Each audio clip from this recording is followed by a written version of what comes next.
continue to maintain this lead because, it is our national security that's at stake.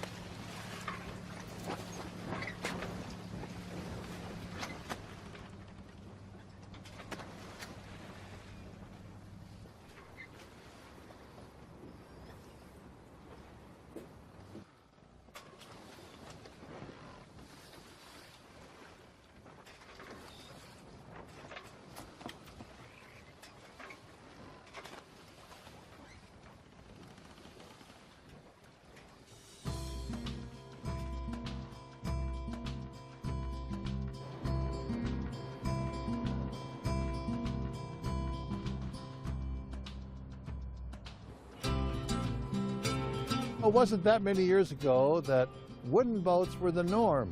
All up and down Puget Sound and the Columbia River, all across our state, wooden boats were it. They were a lot of work, took a lot of maintenance, took a lot of care, but they were classics. Lots of that history has been lost, but here at the Center for Wooden Boats on the south end of Lake Union, you can come and take a rowboat out, you can take a boat out to sail. It's a touchy-feely place. You can feel the oars, you can go out on Lake Union, you can try it out yourself. You can learn about the history of our Indian canoes, see examples of a wide variety of wooden boats. It's a great learning center.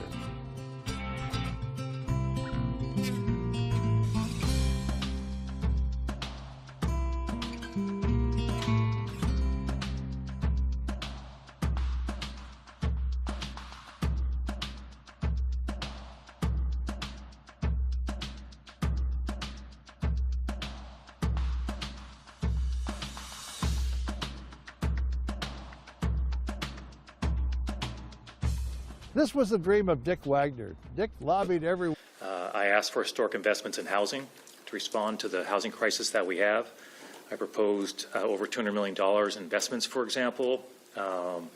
They invested over $200 million in affordable housing. It's a record for a supplemental budget in Washington State. Number two, I asked for a truly historic investment in our infrastructure, our roads, our bridges. I won't repeat to you the numbers of bridges we have that are in difficult condition right now, and the state of our roads is not good. So I asked for historic investment and asked for a 6-year investment in infrastructure of $1.5 billion, and they met every penny on that one. So that will make a huge difference for us in making a big step forward on addressing the real backlog we have of trying to get our infrastructure where it needs to be, which helps people, which helps our economy, and which is good for jobs. The millionaire's tax, obviously, I called for adopting that and was specific that, hey, we need to put a significant amount of the revenue from the millionaire's tax back in the pockets of Washingtonians and business owners. And by any fair measure, they did that as well.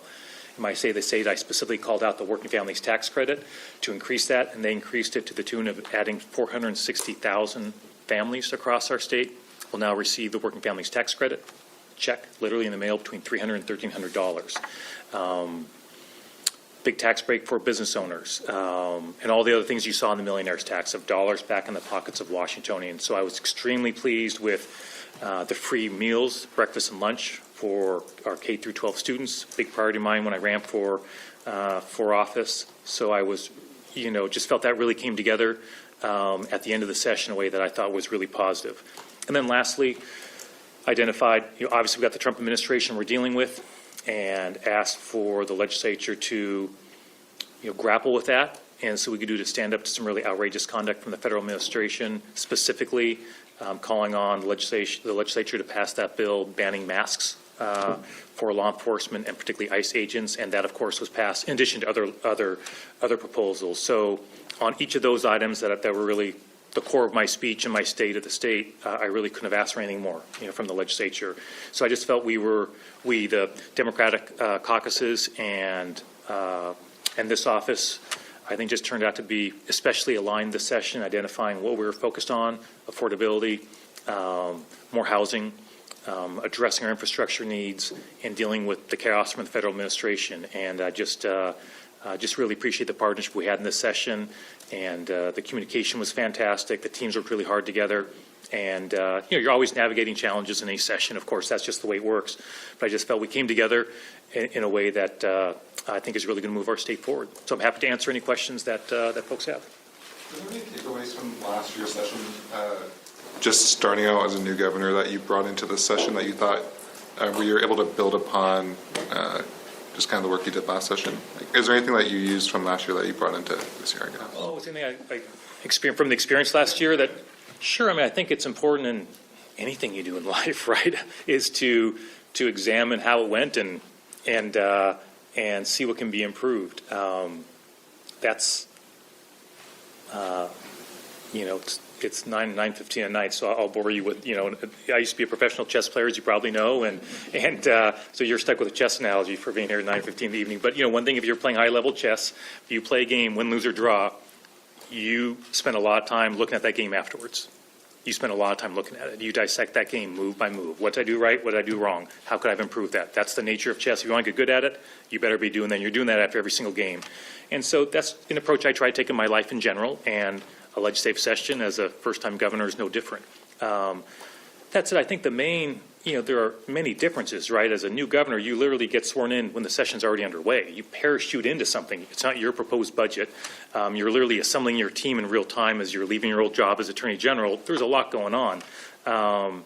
So I think mostly it's, hey, I had a whole year, right, which is very different. A year then to prepare the budget, to prepare the legislative agenda, to work with the legislature in advance of the session and their teams. That just makes a huge difference. You just can't overstate how important that is.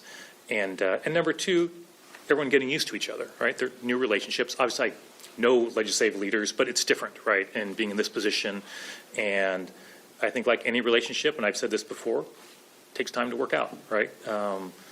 And so I think we had the benefit of having been through a session before, and no doubt that helped coming into this session. So I think all those things contributed to it, and I suspect they probably feel the same way. Would be my suspicion as well. Using that analogy, was last year's session a win, loss, or draw? Oh, I felt it was good. I mean, considering the challenges that we had, I mean, it was a $16 billion shortfall with very little heads up, right? My recollection is getting elected in early November, and then the $16 billion shortfall becoming public after I got elected, like the very next week. Well, the amount of time from that moment to the first day of session was what, a couple months? Not a whole lot of time. For a $16 billion shortfall, that's going to be a challenge. So I don't care how good things are, how much experience you have, that was a pretty big challenge to face. So, I think considering that we had that we were facing, all things considered, I thought the session went pretty well. But this session I thought was especially strong, for sure. The income tax was definitely a win for you and Democrats this session, but the budget still feels like it's on somewhat shaky ground. I mean, there are a number of one-time transfers in there, big draw on the rainy day fund, an $800 million deficit in 2028. Are you satisfied with the end product, with the budget? And then as kind of an additional question, do you see the income tax as the last tax proposal for a while, or do you see a scenario where lawmakers are back next year looking at additional tax hikes to try to deal with, shoring up the budget further? Yeah, I won't be coming back next session, at this stage where we are now looking for new taxes. Look, we've got revenue forecasts we need to see. There's a long way between now and then. Let's start with that. So I won't get too far down that road. But on the first question, on the sort of the budget situation in general, no, I'm clear-eyed. We're not out of the woods on that by any stretch of the imagination. Full stop. But I think it's also fair to look at the steps we've taken to try to make sure we're budgeting in a more responsible way.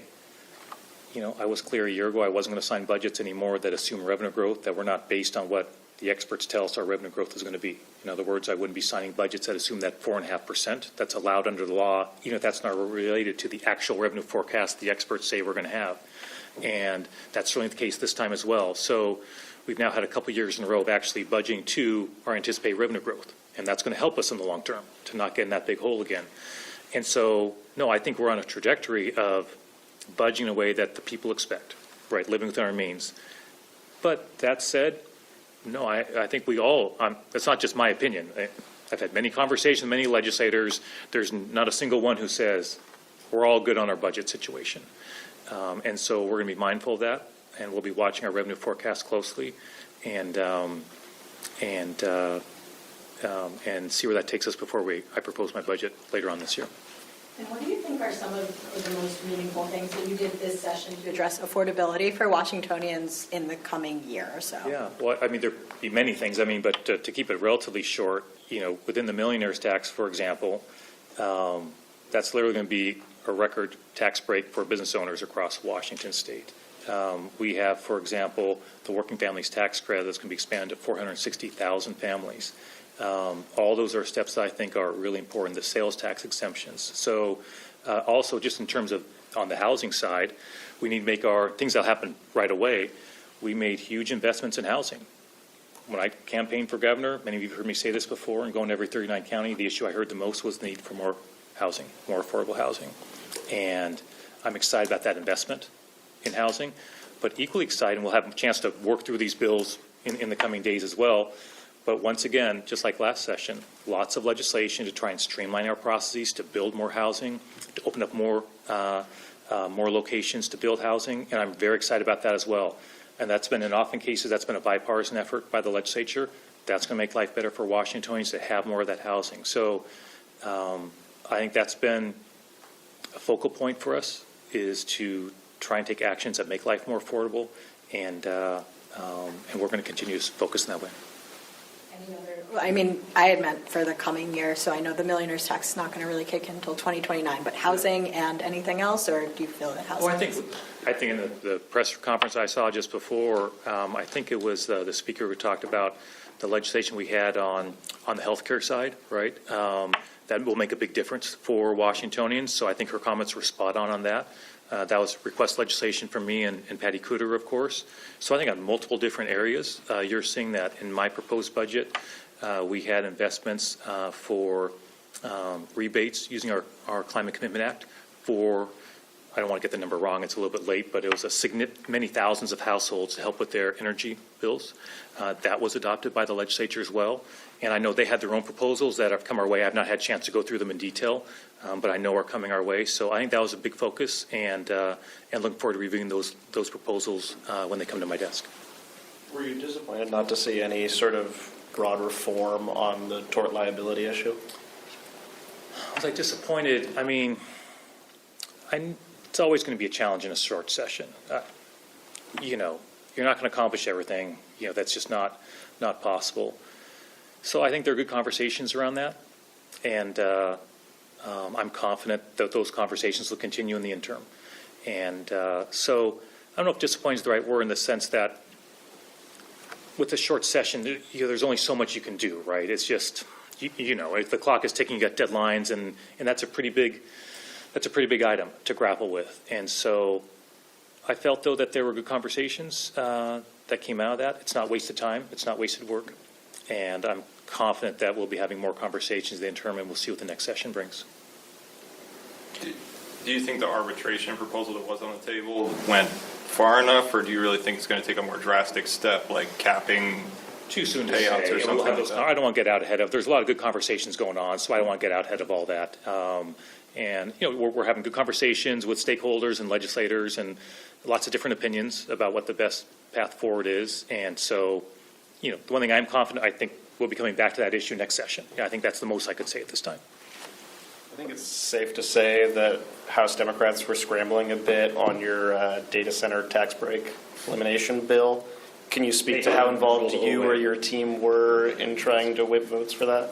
Look, I appreciate their hard work on that, and I watched what I think the speaker had to say at the press conference earlier, and I thought she summed it up well. They had the time to have the conversation, and they worked through those, and I thought they did a good job with that. And I understand people have different opinions on it. That's natural for a proposal like that, but I did feel it was important for us to balance this budget in a responsible way, that adopting that proposal was important, so I put it in my budget. And so I appreciate they worked through it, and understand that members had sometimes different thoughts about it. That's part of our process. But But no, I wasn't surprised that at the end of every session, there's going to be something that folks are working through. That's just the nature of it. But I thought what the speaker said was certainly my sense of it, that members just want to talk it through, and they had the time to do it and the bandwidth to do it, and that's what they did. Were you of the opinion that if that wasn't passed, that the budget would be out of balance and that would necessitate a special session? I guess what I would say is I would have been deeply concerned if that had not been adopted. What was your personal favorite bill that passed out of the legislature this session? Oh, man, personal favorite bills. I'm always so bad at this question. Personal favorite bill. I guess I haven't had, first I'll say, I think like 200 and some odd bills are coming our way, and right? It's almost 300. Almost 300. I mean, so first I've got to say, obviously we've not had a chance to, a lot happens those final days, so I have to preview that. So I think it'd be hard to say a favorite, but I will say, the bill on banning masks for law enforcement, including ICE, I think I would say is especially meaningful. I've said I don't know how many speeches across the state, in the last, since I've been governor, where I talk about how deeply un-American I find it to be that individuals in unmarked cars get out in masks and pluck people off the streets. Like, I just find it deeply un-American. And so, I think it was important for the state to stand up on that and say, this isn't right. And so that one I was especially, I wasn't surprised, but I was especially gratified that moved through the legislative session, and look forward to we'll be having a public bill signing, probably not here, so we know there's great public interest in that as well. So I'm looking forward to signing that. But it's always hard to pick a favorite, of course, but I just do think that one was, just given what's going on in our country, was especially important. Mm-hmm. I think you got a letter maybe yesterday from a few sheriffs about the sheriff standards bill, the one setting potential path for removal. Does that bill give you any pause? Are you supportive of that? I don't think you To be, we've had a lot on my plate, so I'm obviously aware of the legislation, of course, and aware I've received some letters. Haven't had a chance to review those letters in detail. I think another one just appeared on my desk about an hour ago. So, of course, I'll be reviewing those, and I'll be sitting down with, I think some sheriffs have asked for a meeting, so I'll be taking that meeting. I'm not sure if it's scheduled yet, but I'm sure that's in the works. So I'll hear their thoughts. But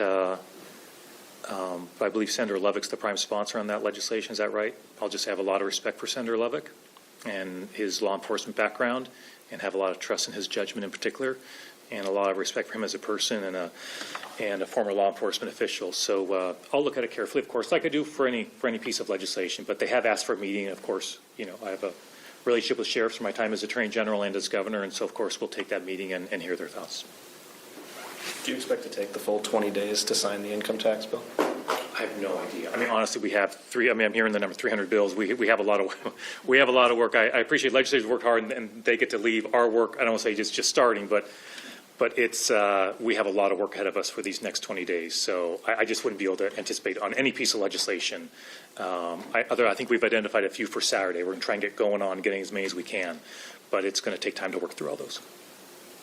What are some bills that you were disappointed didn't pass this year? Yeah, I'll caveat by saying, I think the earlier question mentioned the word disappointment. In a short session, one has to be realistic, right? It's asking a lot in 60 days to get as much done as they did. So I just want to say I deeply appreciate how much got accomplished. So start with that. That said, in my going back to my State of the State, really the only thing from what I laid out in that State of the State address, I think that did not get through, was my request to fund more ferries, to get more ferries constructed. And I understand that you don't get everything in this world. I got close to everything, but not quite everything. And so I'm confident I'll be coming back next year, asking for another investment there. We have made a lot of progress, thanks in large part to the great team with our ferries, on stabilizing our ferry system. But that, we all would be the first to acknowledge that stabilization is delicate. It's fragile. Our fleet is aging, and we just need to keep investing in new ferries. It's overdue, just like our infrastructure needs those investments. So I don't know if disappointment's the right word, but I would say that is is one that I certainly advocated for strongly, you know, and did not get. And so I'm confident we'll be coming back and making the case again in the next session for additional resources to get new ferries. All right, you guys. Hey, thanks so much for being here. Really appreciate it. Thanks for staying late. Hope you have a wonderful evening. Thanks, everybody.